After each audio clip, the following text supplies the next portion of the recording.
어려운 철학책을 한 글자 한 글자, 한 문장 한 문장 함께 읽으면서 설명해 드립니다. 안녕하세요. 철학책을 강독해 주는 남자, 철강남입니다. 지난 시간까지 우리는 시장경제체제와 계획경제체제에 대해서 이야기했고요. 그리고 우리가 알고 있는 근대적인 시장경제체제에 대해서 좀 더 설명을 드렸습니다.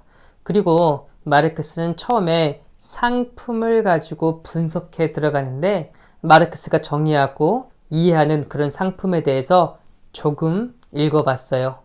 제가 가지고 있는 책은 44쪽 첫 번째 문단입니다. 철, 종이 등과 같은 유용한 물건은 질과 양의 두 측면에서 고찰될 수 있다. 유용한 물건은 수많은 속성들을 가지고 있으며 따라서 다양하게 유용할 수 있다.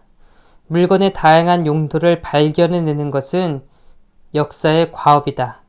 유용한 물건의 양을 측정하는 사회적 척도를 찾아내는 것도 또한 그렇다. 상품의 척도들이 다양하게 된 이유는 부분적으로는 측정되는 대상의 성질이 다양하기 때문이고 또 부분적으로는 사회적 관습 때문이다. 자, 우선 마르크스가 용이하다고 하는 그런 상품이 무엇인가에 대해서 설명하고 있습니다. 바로 철과 종이 같은 거라고 이야기를 하고 있어요. 아무래도 역사적으로 오래되었고 지금 우리가 많이 사용하고 있기 때문에 다양하게 사용하고 있기 때문에 그런 것 같아요.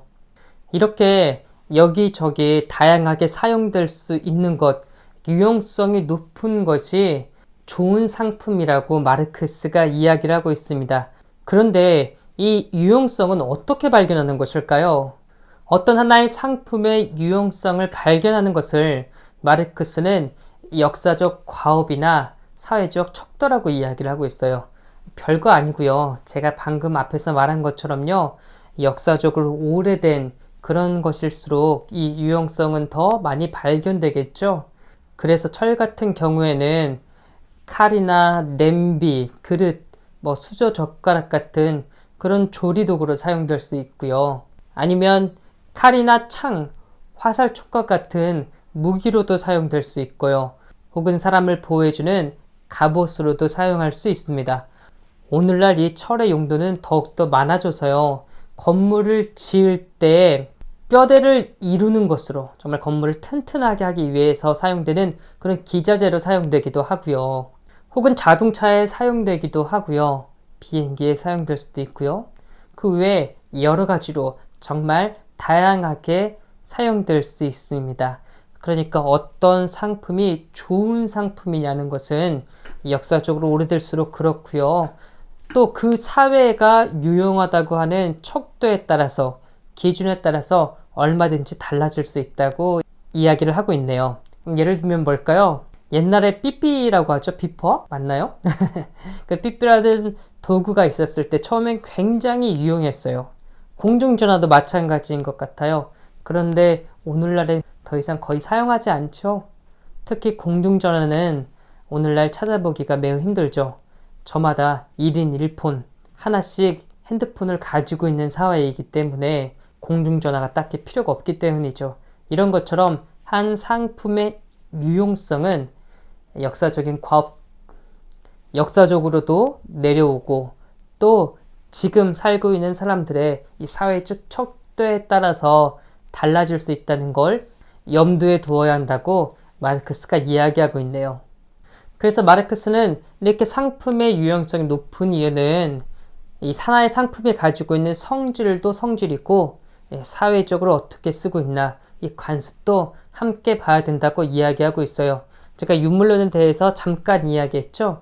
그러니까 그냥 삐삐는 삐삐가 아니고 공중전화는 공중전화가 아니고 핸드폰은 그냥 핸드폰도 아니라는 거예요. 거기에 당대의 사회적인 문화와 관습이 이미 들어있다고 이야기를 하는 것 같습니다.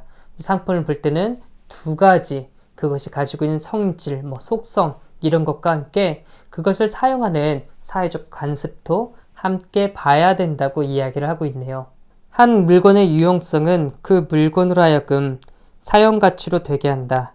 그러나 이 유용성은 공중에 떠 있는 것이 아니라 상품의 물리적 속성에 의해 제약받고 있으며 그 상품체와 별도로 존재할 수 없다.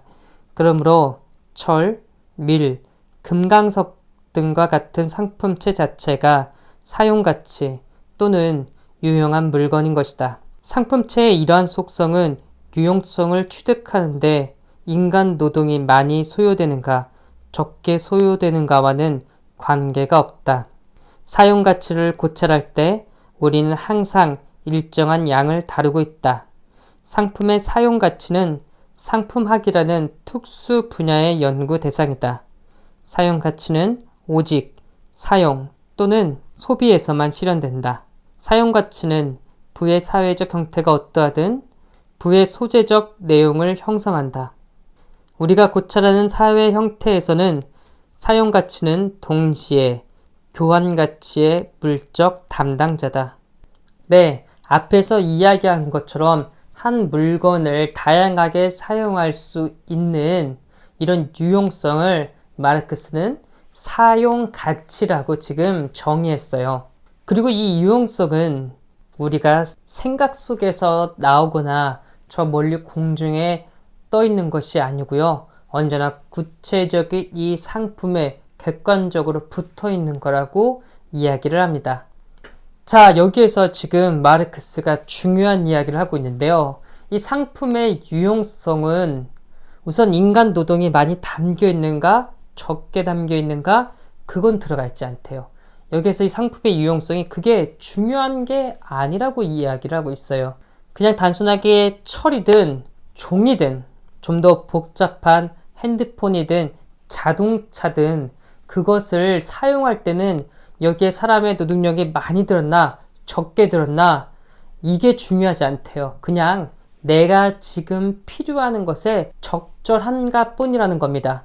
예를 들어 내가 나만의 교통수단이 필요하다고 한다면 자동차가 필요하겠죠. 다른 것들은 필요 없는 거예요.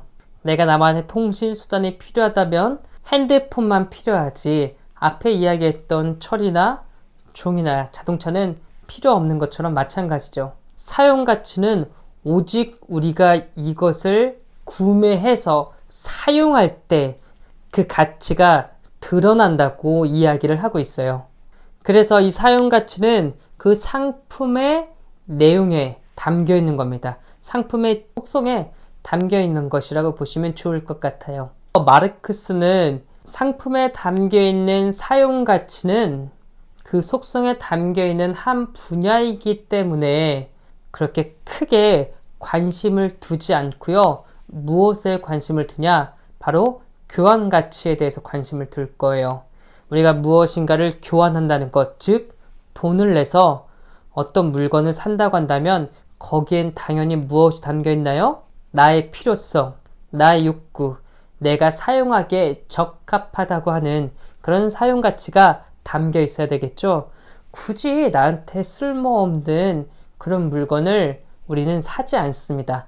아니 나중에 사고 난 다음에 아이고 필요가 없었네 이렇게 후회할지언정 처음에 살 때는 어떻게 생각해요?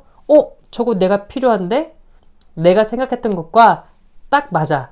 이렇게 한다니까요. 먼저 사용가치를 발견해야 그것을 구매하게 되니까요. 이 사용가치는 상품을 교환하는 그런 가치의 물적인 토대가 된다고 마르크스가 이야기하고 있네요. 그래서 마르크스는 이 상품에서 사용가치는 당연한 것으로 전제를 두고 더욱더 관심을 가지는 것은 교환가치인데요. 이 교환가치는 다음 시간에 계속 이어서 함께 읽어보도록 하겠습니다. 오늘 또 너무 수고하셨습니다. 감사합니다.